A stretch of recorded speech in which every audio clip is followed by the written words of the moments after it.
HLC, le carrefour des icônes.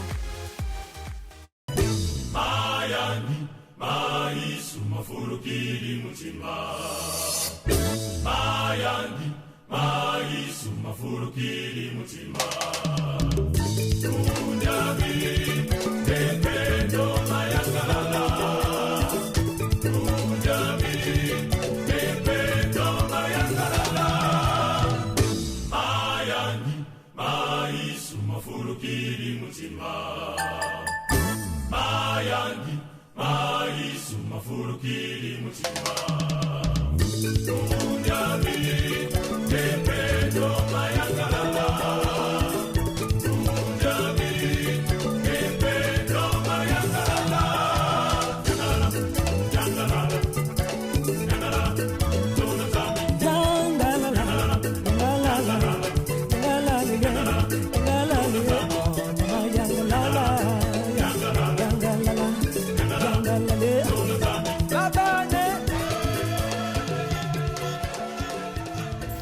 Bonjour à tous et bienvenue donc dans ce nouveau numéro de HLC. Je suis Aristophane Trophée, votre présentateur. Comme vous le constatez, je ne suis pas seul sur ce plateau. Nous avons eu ce privilège de recevoir un père qui aime bien le Seigneur au nom de Monsieur Paul Moussouaka, avec qui nous allons donc débattre sur un thème qui est intitulé l'évangélisation. Sans plus tarder, donc, je vais donc l'accueillir. Bonjour, pasteur. Bonjour. Alors, comment allez-vous? Ça va très bien par la grâce de Dieu. Merci, gloire au Seigneur. Alors, pasteur, pouvez-vous vous présenter à l'endroit de nos internautes? Et comme vous l'avez souligné, je suis le pasteur Paul Moussouaka Ngoma et je suis évangéliste qui a travaillé au sein de l'église évangélique du Congo et au-delà des frontières. Merci beaucoup pour cet éclaircissement sur votre profil. Alors, sans plus tarder, nous allons donc débuter avec nos questionnaires. Dans un premier temps, nous aimerions savoir comment peut-on définir l'évangélisation? Oui, c'est une bonne question. Disons d'emblée que l'évangélisation, c'est l'action d'annoncer l'évangile. Et l'évangile s'articule sur une personne clé qui s'appelle Jésus-Christ. Donc, évangéliser, c'est annoncer la bonne nouvelle qui concerne Jésus-Christ. Ok, merci. Donc, évangéliser, c'est annoncer une bonne nouvelle et conscience pour Jésus-Christ. Amen. Alors, qui peut donc évangéliser? Qui peut évangéliser? Eh bien, c'est tout le monde. C'est tous les chrétiens qui sont capables de gagner une âme pour Christ. Mais la Bible nous dit que Dieu n'est pas un Dieu de désordre. Il a donc classé et privilégié certains frères ou sœurs qui sont dans les ministères clés. Donc, c'est tiré dans Éphésiens 4, 11. Les uns sont appelés apôtres, d'autres prophètes, d'autres encore pasteurs, docteurs ou évangélistes. Donc, parmi les 5 ministères clés là, ceux-là sont en première ligne d'évangélisation pour gagner les âmes à Christ.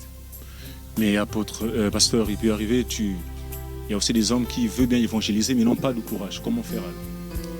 Pour cela, nous devons les préparer. Ça s'appelle la préparation, la formation des disciples. C'est le cours adapté et ils seront officiellement lancés dans le champ d'action qui s'appelle l'évangélisation. Donc il y a une formation qui est là. La formation est là. Ok. Dieu ne peut pas appeler ni envoyer sans formation. Ceux qui étaient appelés étaient formés par Jésus. Ils étaient 12 et la formation a duré 3 ans. On les appelle les apôtres ou les disciples de Jésus. Les apôtres ou disciples de Jésus. Voilà. Je crois que nos internautes sont en train de prendre note. Alors, nous allons pas savoir. La Bible nous fait mention des fruits de l'esprit. Alors, dans l'évangélisation, il y a aussi des fruits. Dans l'évangélisation, il y a du fruit. Et le fruit de l'évangélisation, c'est donc les brebis qui sont gagnées à Jésus. Ça, c'est le grand fruit. Ces fruits-là, on les appelle des brebis, on les appelle des fidèles, des troupeaux. Voilà donc le fruit de l'évangélisation. Les temples sont vides, mais après l'évangélisation, eh bien, vous amenez à la bergerie autant de brebis qui ont accepté Christ.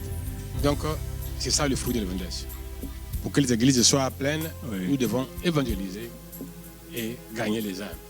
C'est ça le fruit majeur de l'évangélisation. Ils vont évangéliser et gagner les âmes. Voilà.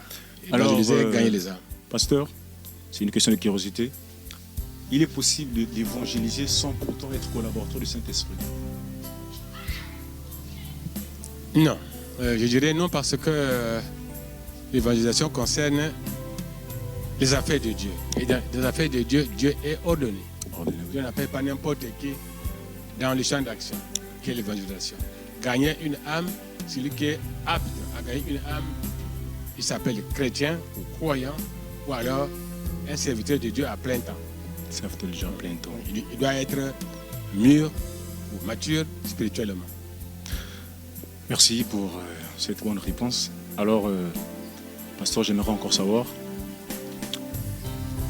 est-ce que ce n'est qu'un pasteur ou bien un évangéliste ou un prophète qui est mandaté d'animer une croisade d'évangélisation? Oui, parmi les ministères clés Oui. qui sont tirés dans Ephésiens 4:11, l'apôtre Paul parle des apôtres, bien sûr, des prophètes, évangélistes, pasteurs et docteurs. Ces gens-là sont préparés pour la matière. Ok. Ils ne vont pas dire n'importe quoi sur la chair, mais ils se préparent en conséquence, comme c'est leur mission, Oui. ils sont doués d'une certaine onction particulière Oui. pour apporter l'évangile et convaincre le monde. Donc, pas n'importe qui peut s'hasarder prendre le micro, sinon il va dire n'importe quoi et raconter n'importe quoi. Donc, ce ministère est voué à l'échec quand on n'est pas formé pour de tels genres de pratiques spirituelles. Donc en résumé, je dirais que ce n'est que les évangélistes qui sont mandatés à animer des croisades d'évangélisation. Et effectivement, on nous appelle des évangélistes, des gens spécialistes en la matière pour apporter l'évangile et gagner les âmes à Christ. Mais en dehors de ces gens-là, il y a aussi d'autres serviteurs de Dieu Oui. qu'on appelle docteurs, pasteurs ou bergers ailleurs, Oui. qui sont aptes d'apporter l'évangile. Mais les spécialistes en la matière, on les appelle des évangélistes. Et Et ils sont nombreux à travers le monde. merci, merci beaucoup.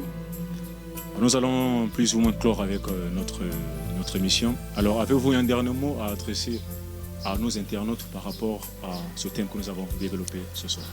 C'est d'abord vous remercier de vous approcher de nous en tant que serviteurs de Dieu. En tout cas, nous avons soif des âmes qui doivent être gagnées par nous. Et j'invite donc les jeunes qui ont la vocation de ne pas trop tarder à la maison. Venez, le champ d'action est si vaste. Jésus appelle le champ est vaste, mais il lui manque des acteurs préparés, qu'on appelle évangélistes ou pasteurs. Donc, j'encourage les jeunes qui ont la vocation de ne pas tarder. Ils doivent s'identifier et venir à l'église pour qu'ils soient formés et envoyés dans les champs. Merci pour ces paroles C'est moi qui vous d'encouragement. remercie. Nous vous remercions. Alors, chers internautes, c'est ici que s'achève notre émission. Je remercie encore une fois de plus l'équipe technique qui a été assurée à la prise de vue. J'ai vu Marina Fayette, il y a eu Claude Ngimbi. Au montage, il y a eu Madame Chrislaine Poitiers et à la régie finale, nous avons connu Monsieur Hermès Lepro. Nous vous remercions et à un prochain numéro.